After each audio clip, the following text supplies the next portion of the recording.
আল্লাহ রসুল সাল্লাল্লাহু আলাইহি সাল্লাম দেখিয়ে দিয়েছে যে না, তুমি মনে করো না যে তুমি ইউনিভার্সিটি এরিয়াতে আছো, তুমি বলবা যে হুজুর কি করে আমি আমার ইমানকে রক্ষা করব, আশেপাশে এই দেখি সেই দেখি।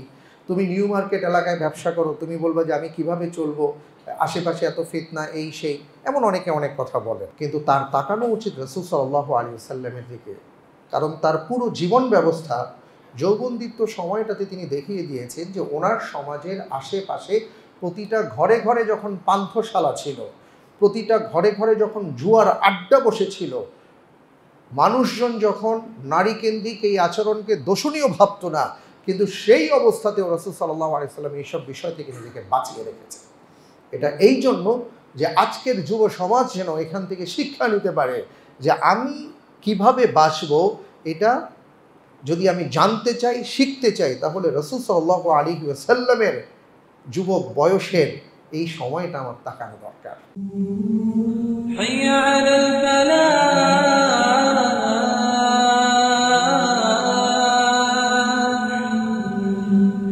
আমি গত সপ্তাহে আপনাদের মাঝে আলোচনায় বলেছিলাম যে আল্লাহ তাআলা আমাদের উপর এতটা অনুগ্রহ করেছেন, অসংখ্য অনুগ্রহের মধ্যে অন্যতম একটি অনুগ্রহ ছিল যে তিনি আমাদের মাঝে এমন একজন রসুলকে পাঠিয়েছেন। কেমন রসুল সেই সম্পর্কে তিনি নিজেই পবিত্র কোরআনে তার সম্পর্কে আলোচনা করেছেন, এবং তার সম্পর্কে আলোচনা করতে গিয়ে আল্লাহ তাআলা এমন এমন বিষয় উপস্থাপন করেছেন যেটা আসলে আমরা না জানার কারণে উপলব্ধি করতে পারি নাই, কিন্তু যখন আমরা বুঝতে পারি বা আপনি আমি যখন জানতে পারি তখন বুঝতে পারি যে এমন একজন মানুষ এসেছেন আমাদের জন্য। আল্লাহু আকবার। যার ক্ষেত্রে আল্লাহ সুবহানাহু ওয়া তাআলা সূরা তাওবার একেবারে শেষ আয়াতে বলেছেন, লাকাদ জাআকুম রাসূলুম মিন আনফুসিকুম আজিজুন আলাইহি মা আনিতুম হারিসুন আলাইকুম বিল মুমিনিন রাউফুর রহিম। তার এত চমৎকারভাবে আল্লাহ তাআলা পরিচয় দিয়েছেন যে আমি আপনি কিভাবে ঈমানদার হব, আমি আপনি কিভাবে সফল হব, আমি আপনি কিভাবে জান্নাতে যাব, আমি আপনি কিভাবে সুন্দর জীবন যাপন করব, আমি আপনি কিভাবে আল্লাহ রাব্বুল আলামিনের পক্ষ থেকে ক্ষমাপ্রাপ্ত হব। এটা ছিল তার মনের মধ্যে একান্ত কামনা বাসনা, আর এটা নিয়ে তিনি আজীবন কাজ করেছেন। সুবহানাল্লাহ। এবং এই কারণে স্বয়ং আল্লাহ তাআলা তার সম্পর্কে বলেছেন, ওয়ামা আরসালনাকা ইল্লা রাহমাতাল লিল আলামিন। রহমত শব্দের মধ্যে এমন কিছু বিষয় আছে যেটা আমরা উপলব্ধি করতে পারি। আমরা কথায় অনেক সময় বলি না যে তার দিলের মধ্যে রহম নাই। এই যে দিলের রহম মানে হলো যে তার মধ্যে এমন কিছু মানবিক গুণ থাকা যেটার কারণে সে অন্য মানুষের প্রতি স্নেহশীল, দয়া পরবশ এবং অত্যন্ত বিনয়ী, এই শব্দগুলো আমরা মূলত বুঝতে পারি রহমের মধ্যে আছে। আসলে তাই তো আল্লাহ সুবহানাহু ওয়া তাআলা নবী মুহাম্মদ সাল্লাল্লাহু আলাইহি ওয়াসাল্লামের একটি পরিচয় দিয়েছেন যে গোটা জগৎ সমূহের জন্য তাকে রহমত স্বরূপ পাঠিয়েছে। অর্থাৎ তিনি এতটা দয়াদ্র, এতটা স্নেহশীল, এতটা ক্ষমা পরায়ণ যে এটা আপনি পৃথিবীর অন্য কোনো নজিরে পাবেন না।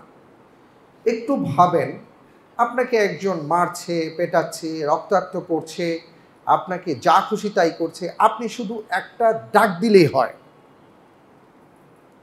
আপনাকে পিটিয়ে শুইয়ে দিচ্ছে, আপনাকে অপমান করা হচ্ছে, অপদস্থ করা হচ্ছে, আপনার হাতে এমন একটা বাহিনী আছে যে আপনি চাইলেই হয়, শুধুমাত্র আ বললেই হয়, ওরা কুপকাত। আমরা কি করি? আমরা এই সুযোগটা কখনো হাতছাড়া করি না।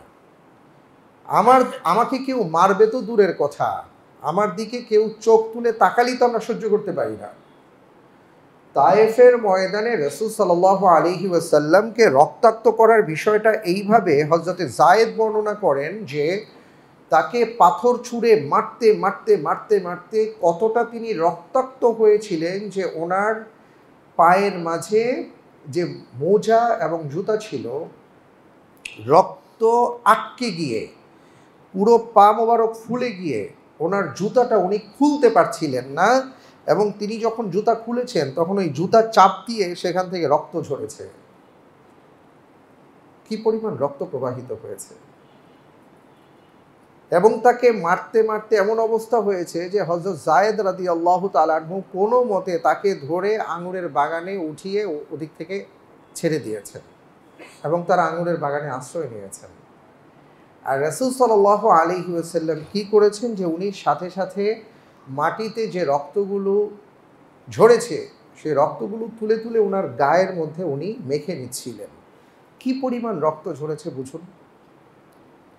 কেন তিনি এই কাজ করছেন? যায়েদ রাদিয়াল্লাহু তাআলা আনহুকে তিনি বললেন, যে জাতি তার নবীকে না চিনে তাকে রক্তাক্ত করেছে, আমি চাই না সেই জাতিকে আল্লাহ তাআলা নিশ্চিহ্ন করে দিন, তাদের উপর যেন গজব নাজিল না হয়, এই জন্য আমি এই কাজটা করছি। এবং জাবালুল মালাইকা যখন আসলেন, পাহাড়ের ফেরেশতা যখন আসলেন, জিবরাইল আলাইহিস সালাম যখন তার সাথে পরিচয় করিয়ে দিলেন, ইয়া রাসূলুল্লাহ, পাহাড়ের ফেরেশতা দায়িত্বে আছেন, আপনি শুধু বলেন, আপনি শুধু আদেশ করেন, বাকি দায়িত্ব এই ফেরেশতার যে উনি দুটো পাহাড়কে একত্রিত করে দেবেন। আমরা যেটাকে ভূমিকম্প বলতে পারি, ভূমিধস বলতে পারি, অনেক কিছু বলতে পারি, কিন্তু মূল দায়িত্বটাই ফেরেশতার, যিনি দুটো পাহাড়কে একত্রিত করবেন, তায়েফের একটা মানুষও আর বেঁচে থাকবে না। জবাবে তিনি বলেছিলেন, না, কখনো না। যদি আজকে এই মানুষগুলোকে মেরে ফেলা হয়, তাহলে আগামীকালকে আশহাদু আল্লা ইলাহা ইল্লাল্লাহ ওয়া আন্না মুহাম্মাদান আবদুহু ওয়া রাসূলুহু বলার কোনো লোক থাকবে না। আল্লাহু আকবার। ওয়া মা আরসালনাকা ইল্লা রাহমাতাল লিল আলামিন। তিনি ছিলেন সেই মহান মানুষ। তো এই মহান মানুষ সম্পর্কে আল্লাহ সুবহানাহু ওয়া তাআলা আরেকটি আয়াতে যেটা উল্লেখ করেছেন, লাকাদ কানা লাকুম ফি রাসূলিল্লাহি উসওয়াতুন হাসানা। পৃথিবীর মানুষের মধ্যে গবেষণা করে দেখা গেছে যে একটা মানুষের চূড়ান্ত সফলতার চাবিকাঠিটা কি?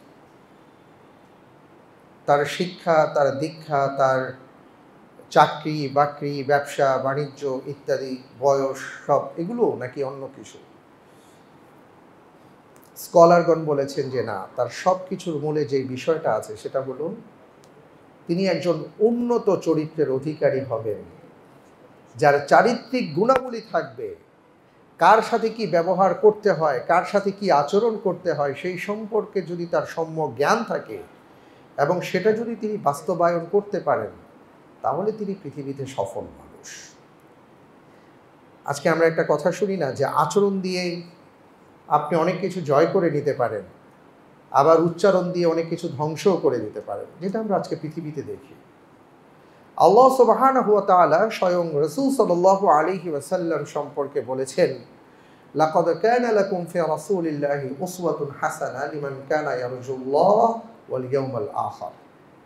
আজকে এখানে যারা বসে আছে সবাই আমরা মুসলমান, সবাই ঈমানের দাবিদার, সবাই আমরা জান্নাতের প্রত্যাশী, সবাই আমরা আল্লাহ রাব্বুল আলামিনের পক্ষ থেকে তার সন্তুষ্টি কামনা করছি। কিন্তু সেটা কোন পথে, কিভাবে? তার জবাব এই আয়াতে কারিমাতে আল্লাহ সুবহানাহু ওয়া তাআলা আমাদেরকে জানিয়ে দিয়েছেন। কেউ যদি আখিরাত কামনা করে, কেউ যদি আল্লাহ রাব্বুল আলামিনের সন্তুষ্টি চায়, তাহলে সে যেন নবী মুহাম্মদ রাসূলুল্লাহ সাল্লাল্লাহু আলাইহি ওয়াসাল্লাম যে আচরণ উচ্চারণের অধিকারী ছিলেন, সেই গুণে গুণান্বিত হওয়ার চেষ্টা করে। সুবহানাল্লাহ। আজকে এই কথাগুলো এই জন্য বলছি, এমন একটা সমাজে আমরা বলছি যে আমাদের সমাজ আজকে বড় অস্থির। এই অস্থির সমাজে আমরা কোথাও দেখছি মব জাস্টিস হচ্ছে, আমরা কোথাও দেখছি মানুষের উপর নানা ধরনের অত্যাচার হচ্ছে, আমরা কোথাও দেখছি নানা ধরনের কথাবার্তা বর্তমানে ছড়িয়ে পড়েছে। এক এক জায়গায় এক এক রকম অবস্থা, এবং প্রত্যেকটা মানুষই আসলে যার যার অবস্থান থেকে তিনি সঠিক পথ খুঁজছেন। সঠিক পথ কোথায়? আমরা বলবো যে আপনি যত পথে যান, যত মতে যান, আপনি সব বাদ দিয়ে একটা জায়গায় যদি আসতে পারেন, তাহলে আপনি দুনিয়াতে সফল হবেন, আখিরাতে সফল হবেন। আর তিনি হলেন মুহাম্মদ রাসূলুল্লাহ সাল্লাল্লাহু আলাইহি ওয়াসাল্লাম। এবং এই ব্যাপারে স্বয়ং আল্লাহ রাব্বুল আলামিন বলেছেন, ওয়া ইন তুতিউহু তাহতাদু।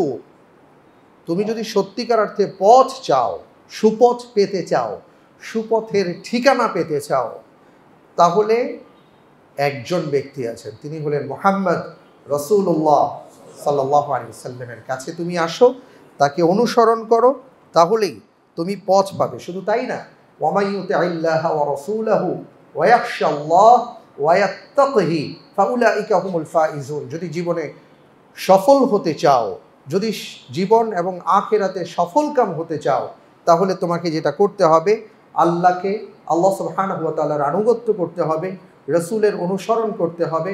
আল্লাহ রব্বুল আলামিনকে তোমার জীবনের সর্বক্ষেত্রে যদি ভয় করতে পারো, তাহলেই তুমি সফল হবে। তার মানে সফলতার চাবিকাঠি যেখানে আছে, সেই তিনটা বিষয়ের কথা আল্লাহ বলে দিয়েছেন।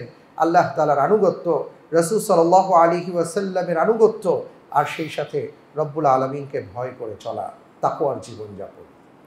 আল্লাহ তাআলা আমাদের সবাইকে সেই তৌফিক দান করুন, আল্লাহুম্মা আমিন। বিশেষ করে আমরা প্রায় আলোচনা করি, এবং আজকের এই বাংলাদেশ, যে আমরা বলি নতুন প্রজন্মের বাংলাদেশ, নতুন বাংলাদেশ, এবং এই বাংলাদেশের ক্ষেত্রে আমরা বারবার একটা শব্দ উচ্চারণ করছি যে ছাত্র জনতার যে বিজয় অর্জিত বাংলাদেশ, এই ক্ষেত্রে বিশেষ করে আমাদের তরুণ সমাজের বিশাল একটা ভূমিকা ছিল, আছে, এখনও আছে। আর এটাও আমরা জানি যে বাংলাদেশে বর্তমানে গোল্ডেন টাইম চলছে। আমাদের যে জনসংখ্যা, সেই জনসংখ্যার বলতে গেলে যে 4 ভাগের 3 ভাগই এখন তরুণ প্রজন্ম, এবং এই সময়টা আসলে এগিয়ে যাওয়ার। এই তরুণ প্রজন্ম যদি সুপথে থাকে, দেশ সঠিক পথে চলবে। এই তরুণ প্রজন্ম যদি বিপথে চলে যায়, দেশ ধ্বংস হয়ে যাবে। এখন সুপথে চালাবার জন্য অনেকে অনেক কথা বলতে পারেন, অনেকে অনেক মতবাদের কথা বলবেন, অনেক ব্যক্তিদের কথা বলেন, আমরা শুনি, অনেকে অনেক দর্শনের কথা বলেন। আমি বলবো, যত দর্শন, যত ব্যক্তি যাদের কথা বলেন না কেন, জীবনের একটা জায়গায় গিয়ে আপনাকে থামতে হবে। ওনার কথা দেখবেন, ভেতরে ঢুকবেন, দেখবেন যে ওনার কথা আর কাজে মিল ছিল না, অথবা অতটুকু জায়গায় মিল পেয়ে বাকি অংশে যাবেন, আর ওনার কাছ থেকে আপনি কিছু পাবেন না, তখন আবার আরেকজনের কাছে যাবেন, আবার ওনার কাছে কিছু পাবেন, আবার আরেকজনের কাছে আপনার যেতে হবে। অর্থাৎ আপনার এই যৌবনের যে সময়টা, এই সময়টা আপনি কিভাবে সাজাবেন, আপনি কোন মতবাদে, কোন দর্শনে চলবেন, ওটার জন্য আপনি নানা জায়গায় আপনাকে হোঁচট খেতে হবে, যদি আপনি একজনকে বাদ দিয়ে দেন। আর যদি আপনি সব বাদ দিয়ে একজনের কাছে আসেন, তাহলে আমি চ্যালেঞ্জ করে বলতে পারি, শুধু আপনার এই যৌবনদীপ্ত সময়টা না, আপনার আমৃত্যু সময় পর্যন্ত প্রতিটা সেকেন্ড আপনি কিভাবে ব্যবহার করবেন, তার সকল প্রশ্নের জবাব আপনি পেয়ে যাবেন। সুবহানাল্লাহ। আর তিনি কেউ নন, মুহাম্মদ রাসূলুল্লাহ সাল্লাল্লাহু আলাইহি ওয়াসাল্লাম। তো এই কারণে আমি আজকে আপনাদের সামনে যে ব্যাপারটা বলতে চাই, সেটা হলো, কেমন ছিলেন আমার রাসূল সাল্লাল্লাহু আলাইহি ওয়াসাল্লাম যখন তিনি যৌবনে পদার্পণ করেছেন। ওনার বয়স যখন মোটামুটি আমরা ধরে নিতে পারি যে 18 থেকে 40-এর মধ্যে, তখন উনি আসলে কি করেছেন। কারণ এই সময়টাই তো একটা উত্তাল সময় আমাদের জীবনে। আমরা এই সময় অনেক কিছু করে ফেলি। হাজার হাজার তরুণ রক্ত দিয়ে দিয়েছে, কারণ এই উত্তাল সময়ে সে অন্য কিছু ভাবে নাই, যেটা ভাবছে সেটাই সে করে ফেলেছে। আবার যখন বয়সটা একটু বাড়ে, তখন অনেক চিন্তা মাথায় আসে, তখন অনেক কিছু চাইলেও করতে পারে না।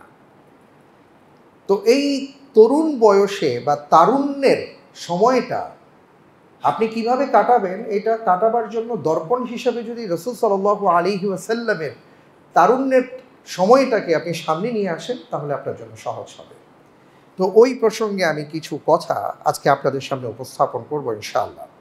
রাসূল সাল্লাল্লাহু আলাইহি ওয়াসাল্লামের যৌবনকাল সম্পর্কে আপনি জানেন, আপনারা জানেন, আল্লাহ রাসূল সাল্লাল্লাহু আলাইহি ওয়াসাল্লামের অনেক সিরাত গ্রন্থ আছে। আমাদের কিছু দিন আগে আলহামদুলিল্লাহ গত সপ্তাহে যে আমরা এক্সিবিশন করেছিলাম, সেখানে আপনারা দেখেন যে বাংলা ভাষায় অনেক সিরাত গ্রন্থ দেখেছেন।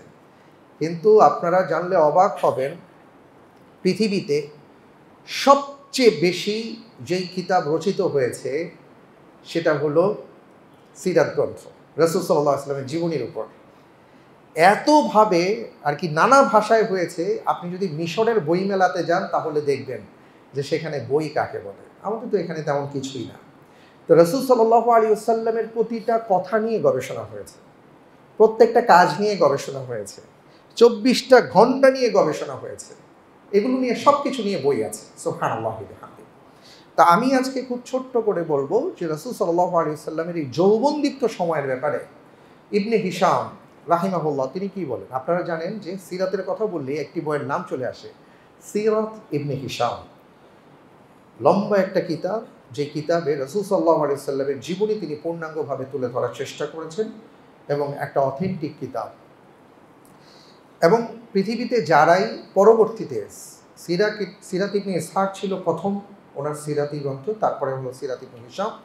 তো পৃথিবীতে যারাই পরবর্তীতে কিতাব রচনা করেছেন রাসূল সাল্লাল্লাহু আলাইহি সাল্লামের জীবনের উপরে, সবাই উদ্ধৃতি দিতে গেলে সিরাত ইবনে হিশামের কাছেই যান। তো সিরাত ইবনে হিশাম রাহিমাহুল্লাহ তিনি রাসূল সাল্লাল্লাহু আলাইহি ওয়াসাল্লামের যৌবনদীপ্ত সময়ের একটা চমৎকার লাইন তিনি উল্লেখ করেছেন এইভাবে যে ফাশাব্বা রাসূলুল্লাহ সাল্লাল্লাহু আলাইহি ওয়াসাল্লাম ওয়াল্লাহু তাআলা ইয়াকলুহু ওয়া ইয়াহফাজুহু ওয়া ইয়াহফুতুহু মিন আকদারিল জাহিলিয়া। অর্থাৎ রাসূল সাল্লাল্লাহু আলাইহি ওয়াসাল্লাম তিনি যেহেতু নবী হবেন, নবুয়ত প্রাপ্ত হবেন, আল্লাহ তাআলা তাকে এইভাবে রক্ষণাবেক্ষণ করেছেন যে আমরা দেখি যে তিনি সেই যৌবনদীপ্ত সময়ে যখন চারপাশে আইয়ামে জাহিলিয়াতের নোংরামি ছিল, নানা ধরনের নোংরামি, এত নোংরামি থাকা সত্ত্বেও কোনো নোংরামি তাকে স্পর্শ করেনি। আপনি মদের কথা বলতে পারেন, জুয়ার কথা বলতে পারেন, এগুলো কিন্তু তাদের সমাজে দোষণীয় ছিল না। এটা তাদের সমাজে দোষণীয় ছিল না। মদ, জুয়া, নারী ইত্যাদি এগুলো তারা দোষণীয় ভাবতো না।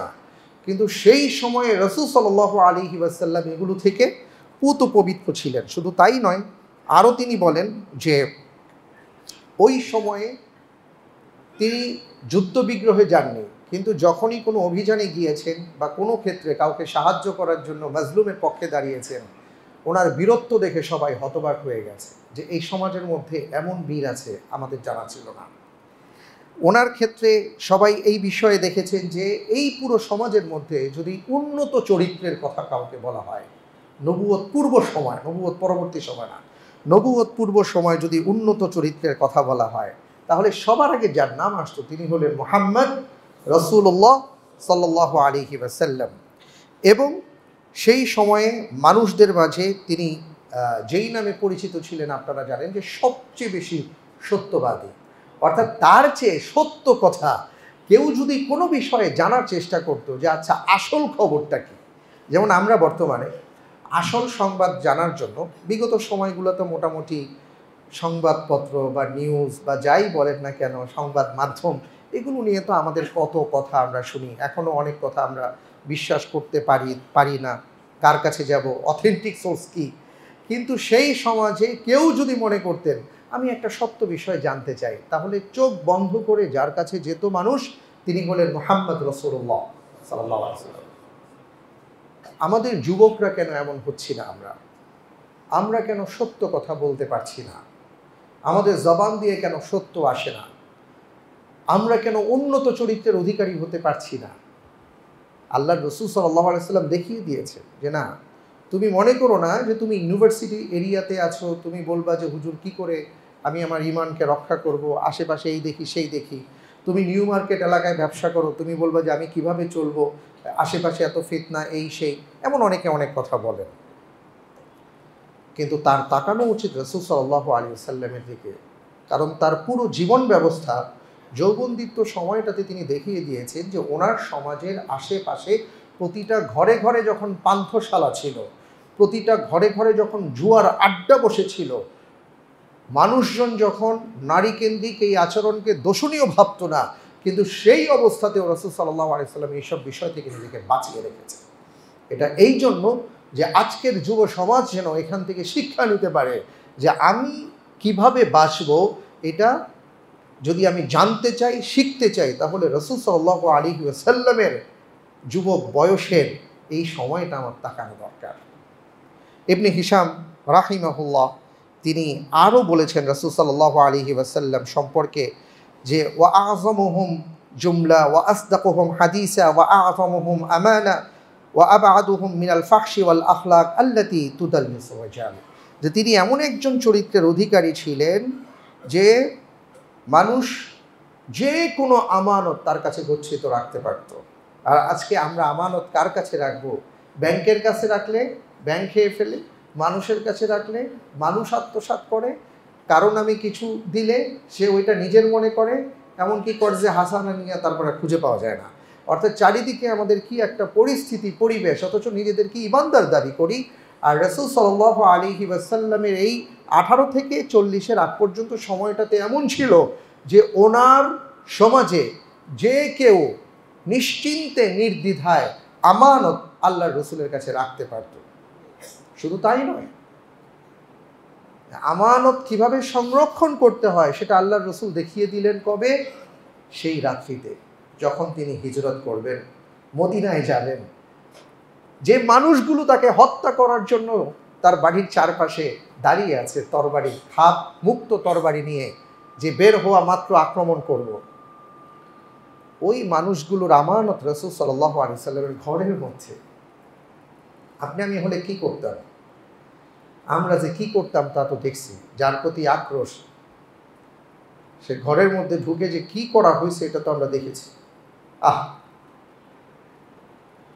আর রাসূল সাল্লাল্লাহু আলাইহি ওয়াসাল্লাম জানেন যে বাড়ির বাইরে মানুষগুলো আছে, তাদের সম্পদ আমার কাছে আছে। আলী রাদিয়াল্লাহু তাআলা আনহুকে সাথে নিলেন না এই জন্য যে আলী, তোমাকে যদি সাথে নিয়ে যাই তাহলে এই আমানতগুলোর কি হবে? উনি সবার আমানত আলী রাদিয়াল্লাহু তাআলা আনহুকে বুঝিয়ে দিলেন আর বললেন যে তুমি আমার এই এখানে শুয়ে থাকো, আমার চাদর মুড়ি দিয়ে শুয়ে থাকো, কারণ তাদের আমানতগুলো সকালবেলা তোমার বুঝিয়ে দিতে হবে। সুবহানাল্লাহ। কোন পরিস্থিতিতে শত্রু আমানত রেখেছে কিন্তু সেই আমানতের খেয়ানত পর্যন্ত তিনি করেন নাই। আর আজকে ভাই ভাইয়ের আমানত সংরক্ষণ করতে পারে না, ভাই বোনের আমানত সংরক্ষণ করে না। একজন আরেকজনকে বিশ্বাস করে দিয়েছেন, ওটা শেষ, খেয়ে দিছে। পার্টনারশিপ বিজনেস আমাদের দেশে টেকে না। কেন? কারণ একজনের আমানত আরেকজন খেয়ে ফেলে। এই হলাম আমরা মুসলমান। আজকে এখান থেকে আমাদের শিক্ষা নেওয়া দরকার যে আমরা যদি নবীজির উম্মাহ হিসেবে নিজেদেরকে দাবি করি, রবিউল আউয়াল মাস আসছে, রবিউল আউয়াল মাস চলে যাবে, খুব গুণগান করলাম, জশ্নে জুলুস করলাম, একেবারে ঈদ পালন করলাম, সব করে একাকার করে ফেললাম, কিন্তু নবীর আদর্শ ধারণ করলাম না, কোনো লাভ নাই। কিয়ামতের ময়দানে হাউজে কাউসারের পানি আশা করা যাবে না। যেটা দরকার সেটা হলো রাসূল সাল্লাল্লাহু আলাইহি ওয়াসাল্লামের আদর্শের অনুসরণ করা। এই জন্য আল্লাহ তাআলা বলছেন ওয়া ইন তুতিউহু তাহতাদু, অনুসরণ করো হেদায়েত প্রাপ্ত হবা। আর অনুসরণ না করে খুব ভালোবাসি ভালোবাসি ভালোবাসি বলবা, কাজ হবে না।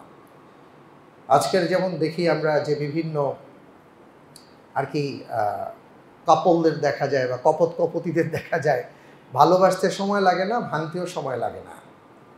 বিয়ের আগে এত ভালোবাসা, বিয়ের কয়েকদিনের মাথায় ডিভোর্স হয়ে যায়। কারণ ওই ভালোবাসা শুধু মুখের মধ্যেই ছিল, কণ্ঠের উপরে ছিল, হৃদয়ে ধারণ করতে পারে নাই।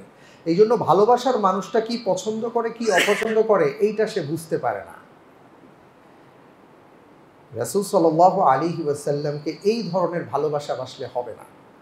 যদি সত্যিকার অর্থে আপনি আমি মাহাব্বাতুর রাসূলের উপর উঠতে চাই, রাসূলের প্রতি ভালোবাসা প্রদর্শন করতে চাই, তাহলে আল্লাহর রসুল যা ভালোবাসতেন সেটা আমাদের ভালোবাসতে হবে।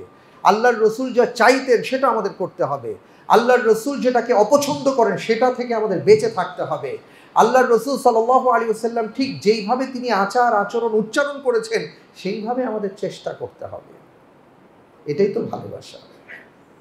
আজকের যুগে আমরা কত ধরনের ফলোয়ার দেখি, কত ফলোয়ার কতজনকে ফলো করে। হ্যাঁ, আমরা অনেক আর কি কথিত সেলিব্রিটিদের কথা যদি বলি যে তাদের লক্ষ কোটি জনতা ফলোয়ার হিসেবে কাজ করে, তো ওনার ড্রেস, আমাদের অনেক ছেলেমেয়েরা সেই ড্রেস পরে, ওনার চুলের কাটিং, সেই কাটিং অনুপাতে আমাদের ছেলেরা চুলের স্টাইল করে, মেয়েরা স্টাইল করে, ওনার হাতে পায়ে যা আছে সেইটা তারা ধারণ করে, অর্থাৎ একেবারে তাকে ফলো করার চেষ্টা করে। এটা যদি দুনিয়ার ক্ষেত্রে আপনি ভালোবাসা প্রদর্শন করেন, তাহলে রসুলের ক্ষেত্রে আপনার ভালোবাসাটা কেমন হওয়া উচিত? শুধু মুখে ভালোবাসি বললে তো হবে না, সুন্নাহর অনুসরণ করতে হবে। আল্লাহর রসুল ঠিক যা যা বলেছেন সেটাকে মেনে চলতে হবে, তাহলেই তো আসল ভালোবাসা প্রদর্শন হবে।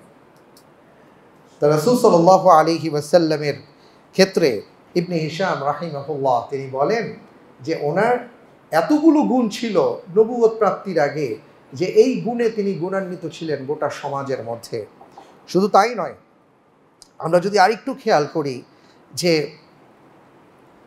আমাদের উম্মাহাতুল মুমিনিনদের অন্যতম মা খাদিজাতুল কুবরা রাদিয়াল্লাহু তাআলা আনহা, তিনি আমাদের রাসূল সাল্লাল্লাহু আলাইহি সাল্লামকে কি বলেছেন, তার কি কি গুণ ছিল। তার এই বক্তব্যটা কখন এসছে? যখন তিনি নবুয়ত প্রাপ্ত হন, অর্থাৎ তার বয়স হলো 40 বছর। তার বয়স যখন 40-এ উপনীত হয়, তিনি এই 40 বছর ধারাবাহিকভাবে এই গুণগুলো, এই চরিত্র মাধুর্যগুলো তিনি প্রকাশ করে আসছেন সমাজের মধ্যে।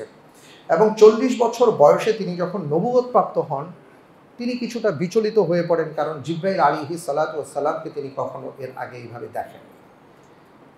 তো তিনি যখন 5টি আয়াত নিয়ে আসেন এবং মা খাদিজাতুল কুবরা রাদিয়াল্লাহু তাআলা আনহার ঘরে যখন তিনি আসেন, এসে তিনি বলেছিলেন জাম্মিলুনি, অর্থাৎ তিনি বিচলিত হয়ে পড়েন, তার গাটা গরম হয়ে যায় এবং তাকে কম্বল মুড়ি দেওয়া হয় এবং তিনি বলেন যে এই ঘটনাটা ঘটেছে। তখন মা খাদিজাতুল কুবরা রাদিয়াল্লাহু তাআলা আনহা রাসূল সাল্লাল্লাহু আলাইহি ওয়াসাল্লাম সম্পর্কে 5টি মন্তব্য করেছিলেন। 5টি মন্তব্য ছিল, প্রত্যেকটা কথা স্বর্ণের চাইতে অনেক দামি আমাদের জন্য। এটা কিন্তু রাসূল সাল্লাল্লাহু আলাইহি ওয়াসাল্লাম তখনও নবুয়ত মাত্র পেয়েছেন, তার মানে এই 5টি গুণ তার আগ থেকে চলে আসছে। এবং এই 5টি গুণ দেখেই মূলত মা খাদিজাতুল কুবরা রাদিয়াল্লাহু তাআলা আনহা তিনি বিয়ের প্রস্তাব পাঠিয়েছিলেন। সেই গুণগুলা কি? মা খাদিজাতুল কুবরা রাদিয়াল্লাহু তাআলা আনহা রাসূল সাল্লাল্লাহু আলাইহি ওয়াসাল্লামকে বলেছিলেন, আল্লাহু লা ইউখজিকা আবাদান, আপনি ভয় পাবেন না। আপনার জীবনে যা ঘটেছে এর মাধ্যমে আল্লাহ তাআলা কখনো আপনাকে লাঞ্ছিত করবেন না, এটা লাঞ্ছনার কোনো বিষয় না।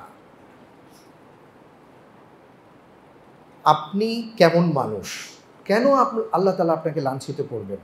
এরপরে মা খাদিজাতুল কুবরা রাদিয়াল্লাহু তাআলা আনহা বললেন, ইন্নাকা লাতাসিলুর রাহাম, আরে আপনি তো এমন মানুষ যে আত্মীয়দের প্রতি সবসময় সদাচরণ করেন, ভালো ব্যবহার করেন।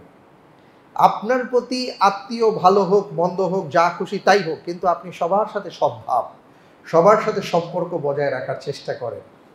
আপনার সাথে আল্লাহ তাআলা কেন এমন ব্যবহার করবেন বা আপনাকে লাঞ্ছিত করবেন? এটা লাঞ্ছনার কোনো বিষয় না। 1 নম্বর গুণ, আপনি আত্মীয়দের সাথে ভালো ব্যবহার করবেন। আজকের যুব সমাজকে আমি বলবো, আপনি আপনার কয়জন আত্মীয়কে চেনেন? আপনার বন্ধুকে চেনেন, আপনার সহপাঠীকে আপনি চেনেন, আপনি যার সাথে খেলাধুলা করেন আপনি তাকে চেনেন, যার সাথে ক্লাস করছেন তার সাথে চেনেন, কিন্তু আপনার গ্রামের বাড়িতে যে সকল আত্মীয়রা আছেন আপনি কতটুকু চেনেন? সেদিন একজন একটা কথা বলেছিল যে এমন অনেক ছেলে মেয়েদেরকে আমরা দেখি যারা নামি দামি বিদ্যাপীঠে পড়ার কারণে তারা বিদ্যার চাইতে অহংকারটা বেশি অর্জন করে। হতে পারে আপনার বাবা অনেক টাকার মালিক, হতে পারে আপনি খুব ভালো জীবনযাপন করছেন, এই কারণে আপনার এমন অনেক আত্মীয় স্বজন আছেন যাদের অবস্থা আপনাদের মতন না, অথবা তারা খুব কষ্ট করে জীবনযাপন করেন। এই কারণে আপনি তাকে আত্মীয় বলতে দ্বিধাবোধ করছেন কি না, অথবা তার সাথে আপনি সদ্ভাব রাখছেন কি রাখছেন না, এই প্রশ্নটা আপনার নিজের করা দরকার। কারণ এই কথার মধ্যে যে কথাটা নিহিত আছে, কেউ যদি আত্মীয়তার বন্ধন রক্ষা না করেন তাহলে সম্ভাবনা আছে আল্লাহ তাআলা তাকে লাঞ্ছনার জীবন দান করবেন। দ্বিতীয় যেই ব্যাপারটা, মা খাদিজাতুল কুবরা রাদিয়াল্লাহু তাআলা আনহা তিনি বলেছেন যে ওয়াতাহমিলুল কাল্লা, অসাধারণ কথা, যে আপনি তো সব সময় আমি দেখেছি দুস্থদের দায়িত্ব পালন করেন। একটা মানুষ নিঃস্ব হয়ে গেছে, অসহায় হয়ে গেছে, দুস্থ, তার পাশে কেউ দাঁড়াবার মতন নাই, কিন্তু আমি দেখেছি আপনি তার পাশে দাঁড়িয়েছেন, আপনি যতটুকু পেরেছেন তাকে সাহায্য সহযোগিতা করেছেন। আপনাকে কেন আল্লাহ তাআলা লাঞ্ছিত করবেন?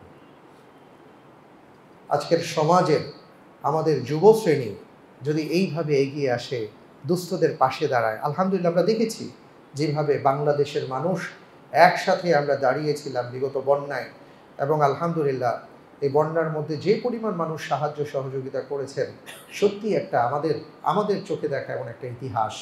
এবং আলহামদুলিল্লাহ এই বন্যা পরবর্তী পুনর্বাসন নিয়ে কাজ শুরু হচ্ছে। প্রসঙ্গত বলে রাখি, মসজিদুত তাকওয়া সোসাইটি থেকে আমরা এবার এমন একটা কাজ করতে যাচ্ছি আপনাদেরকে নিয়ে, আপনাদের সহযোগিতা, আপনাদের ভালোবাসা নিয়ে।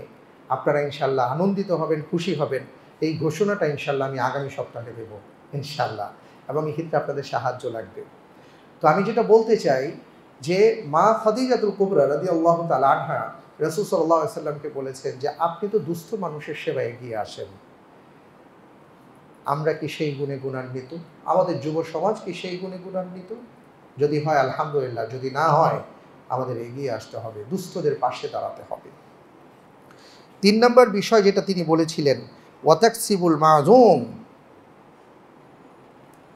এই পাশাপাশি কথা যে আপনি একেবারে যার কিছুই নাই আপনি তার দায়িত্ব গ্রহণ করেছেন। আমি দেখেছি মা খাদিজাতুল কুবরা রাদিয়াল্লাহু তাআলা আনহার পরিবারের মধ্যে যেটা দেখা যায় যে রাসূল সাল্লাল্লাহু আলাইহি ওয়াসাল্লাম তিনি আলী রাদিয়াল্লাহু তাআলা আনহুকে নিয়ে এসেছিলেন। খাদিজাতুল কুবরা রাদিয়াল্লাহু তাআলা আনহুকে তিনি বলেছেন। এইভাবে শুধু তাই নয়, তার পরিবারের এমন কয়েকজন সদস্য ছিল যে যাদের অবস্থা নিঃস্ব ছিল অথবা দুস্থ ছিল, তিনি তাদেরকে তার পরিবারের সদস্য করে একসাথে একই প্লেটে এইভাবে খাবার খেতেন। তার অভ্যাসটাই এমন ছিল, যার কেউ নেই, যার ঘরে খাবার নেই, তিনি তাকে ডেকে নিয়ে আসতেন, ওনার লোকমাটা উনি তাকে দিয়ে দিতেন। সুবহানাল্লাহ। এরপরে তিনি বলেন যে ওয়াতাকরিদ দাইফ, যে আমি কোনোদিন দেখি নাই মেহমান দেখলে আপনার মুখ চোখ কালো হয়ে যায়, বরং আমি দেখেছি আপনি একজন মেহমান নওয়াজ, আপনি সবসময় মেহমানদারি করতে পছন্দ করেন। এটা ওনার একটা শান ছিল, কারণ এই শান প্রত্যেক নবীদের ছিল। ইব্রাহিম আলাইহিস সালাতু ওয়াস সালামের জীবনীতে এসছে তিনি কোনোদিন মেহমান ছাড়া খেতেন না। সুবহানাল্লাহ। এবং রাসূল সাল্লাল্লাহু আলাইহি ওয়াসাল্লামের ক্ষেত্রে এটা এসছে যে তিনিও কোনোদিন মেহমান ছাড়া খেতেন না। যখন মেহমান না পেতেন, মেহমান আসতো, ওনার ঘরে খাবার নাই, উনি আরেকজনকে দায়িত্ব দিতেন, কে নিবে এই মেহমানের দায়িত্ব? কারণ মেহমান রহমত নিয়ে আসে, সুবহানাল্লাহ, বারাকা নিয়ে আসে। আজকের এই সমাজে মেহমান দেখলে আমাদের ভ্রু কুঁচকে যায়।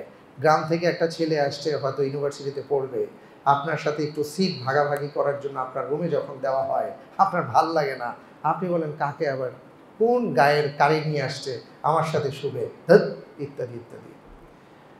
আমাদের মা বোনদের অনেক সময় মন খারাপ হয়ে যায় গ্রাম থেকে কেউ আসলে, মেহমান আসলে। এটা সবার না, কারো কারো। আমি সবাইকে বলবো, মেহমান আল্লাহর পক্ষ থেকে রহমত স্বরূপ। আপনার ঘরে যদি মেহমান আসে, আপনি ভাববেন আপনার রিজিকের মধ্যে আল্লাহ তাআলা বারাকা দান করছেন। সুবহানাল্লাহ। আবার মেহমান সাহেবদেরকেও বলতে চাই, আপনি আশা করবেন না যে আমি গেছি আর পোলাও গোশত খাওয়ায় নাই, এটা কেমন মেহমানদারি, এটাও আমাদের সমস্যা আছে। দুই পক্ষ থেকে আমাদের সমন্বয় হওয়া উচিত। আল্লাহ তাআলা আমাদেরকে বুঝার তৌফিক দান করুন, আমিন।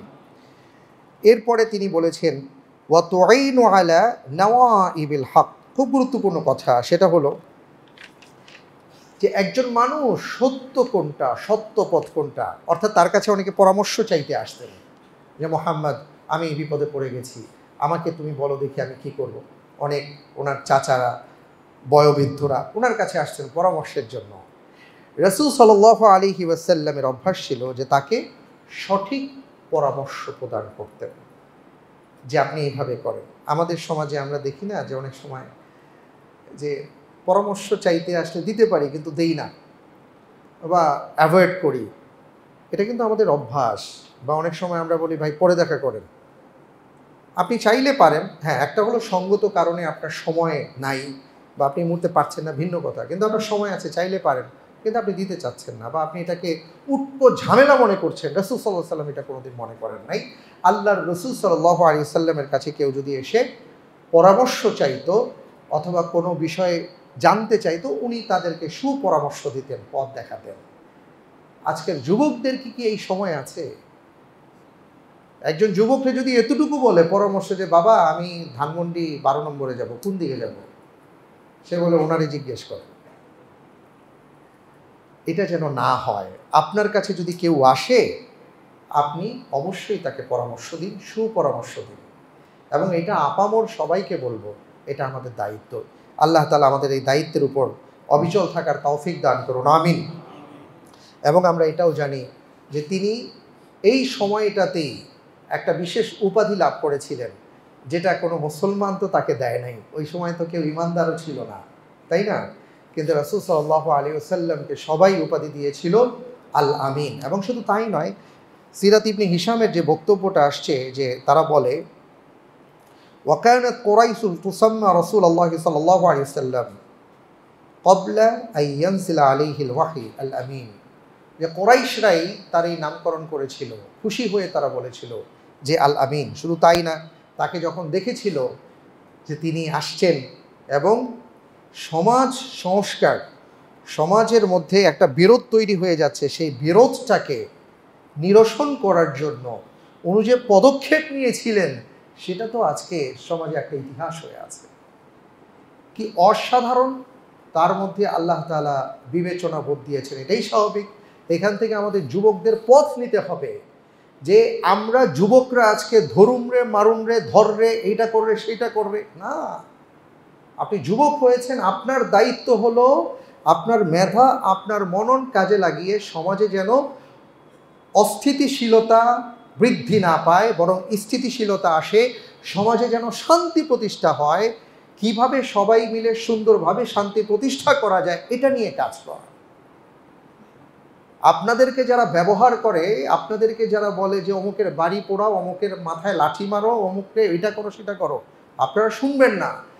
কারণ আপনাদের জন্য রাসূল সাল্লাল্লাহু আলাইহি ওয়াসাল্লাম উনি উত্তম চরিত্র রেখে গেছেন। উনি দেখিয়ে দিয়েছেন যে সমাজের মধ্যে যখন বিভেদ তৈরি হয়ে গেল, সবাই বলছে যে না আমরা হাজরে আসওয়াদ পুনঃস্থাপন করব, আমরাই এটার হকদার, তখন সবাই বলল যে ঠিক আছে, আগামীকালকে সকালবেলা সবার আগে যে মসজিদে হারামের দরজাটা খুলবে সেই এটার ফয়সালা দিবে। তিনি আর কেউ ছিলেন না, মুহাম্মদ রাসূলুল্লাহ সাল্লাল্লাহু আলাইহি ওয়াসাল্লাম। ওনার বয়স তখন 35 বছর। সবাই চিৎকার করে বলল যে হ্যাঁ ঠিক আছে, এটা আমিন। তো উনি কি চমৎকার একটা মীমাংসা দিলেন যে কোনো সমস্যা নাই, আমি হাজরে আসওয়াদটা ধরে চাদরের মাঝখানে রাখতেছি, চাদরের চারপাশে যতগুলা গোত্র আছে, গোত্র প্রধান যারা আছেন আপনারা ধরেন, ধরে সবাই চলেন নিয়ে যাই। নিয়ে গিয়ে আবার আল্লাহ তাআলা তাকে সম্মানিত করেছেন, আবার উনি এটা পুনঃস্থাপন করে দিলেন। সমাজের সমস্ত মানুষ তার প্রশংসা করলেন, সবাই খুশি যে না আমরা এই সিদ্ধান্ত নিলাম। আর তিনি কি কাজ করলেন? তিনি যেটা করলেন সেটা হলো সমাজের মধ্যে যে অশান্তি তৈরি হয়েছিল সেই অশান্তিটাকে তিনি দূর করলেন। আজকের যুবকদের এই কাজটা করা দরকার।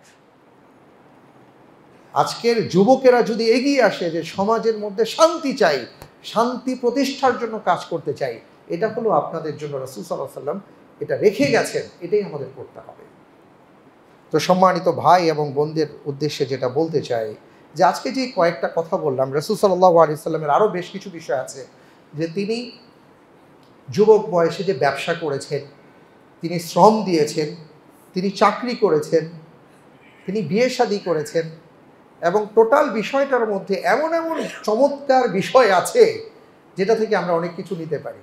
আজকে যারা মনে করেন শ্রম দিয়ে যাচ্ছেন, আজকে আমরা দেখি যে নানা জায়গায় শ্রমিকদের মধ্যে একটা অসন্তোষ, মালিকদের মধ্যে একটা অসন্তোষ, শ্রমিক মালিকের সম্পর্ক হয়েছে, এটা কেমন যেন আর কি শত্রু শত্রু খেলা শুরু হয়ে গেছে।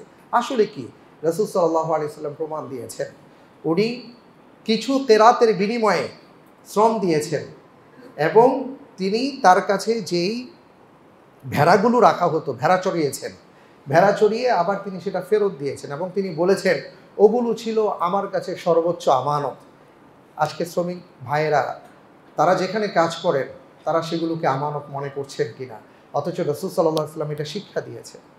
আবার আল্লাহর রাসূল সাল্লাল্লাহু আলাইহি ওয়াসাল্লামের অধীনে যারা কাজ করেছেন তিনি বলেছেন যে তার ঘাম শুকাবার আগেই তুমি তার পারিশ্রমিক দিয়ে দাও। এটা মালিক সাহেবরা করছেন কিনা, সমন্বয় দরকার। এগুলো সব কিছু রাসূল সাল্লাল্লাহু আলাইহি ওয়াসাল্লাম আমাদেরকে পথ নির্দেশ দিয়ে গেছেন তার জীবনে বাস্তবায়নের মাধ্যমে। এগুলো আমাদের শিখতে হবে, এগুলো জানতে হবে। আমাদের মা বোনদের উদ্দেশ্যে যে কথাগুলো বলতে চাই যে আজকের এই আলোচনায় রাসূল সাল্লাল্লাহু আলাইহি ওয়াসাল্লামের যে গুণাবলীর কথাগুলো আপনারা জেনেছেন, আপনারা শুনেছেন, এটা আমাদের প্রত্যেকের জন্য সার্বজনীন কিছু বিষয়। সবাইকে মিলে এগুলো অর্জন করতে হবে, এই গুণে গুণান্বিত হতে হবে। যদি হতে পারি তাহলে ইনশাআল্লাহ তাআলা সমাজটা সুন্দর হবে। এবং বিশেষ করে আমি আমার যুব সমাজকে বলবো, আল্লাহর রাসূল সাল্লাল্লাহু আলাইহি ওয়াসাল্লামের জীবন দর্শনটা যদি আপনার সামনে থাকে তাহলে আর কোথাও আপনাকে যেতে হবে না, কোনো মতবাদের কাছে, কোনো দর্শনের কাছে আপনার দ্বারস্থ হতে হবে না। একজনই আপনার জন্য যথেষ্ট, তিনি হলেন মুহাম্মদ রাসূলুল্লাহ সাল্লাল্লাহু আলাইহি ওয়াসাল্লাম। আল্লাহ রাব্বুল আলামিন আমাদের সবাইকে নবী মুহাম্মদ সাল্লাল্লাহু আলাইহি ওয়াসাল্লামের জীবন দর্শন থেকে আমাদেরকে শিক্ষা লাভ করার তৌফিক দান করুন। আমরা আমাদের জীবনে যেন তার বাস্তবায়ন ঘটাতে পারি, সেই তৌফিক তিনি দান করুন। আমিন। সুবহানাকাল্লাহুম্মা ওয়া বিহামদিক আশহাদু আল্লা ইলাহা ইল্লা আনতা আস্তাগফিরুকা ওয়া আতুবু ইলাইক। আসসালামু আলাইকুম ওয়া রাহমাতুল্লাহি ওয়া বারাকাতুহু।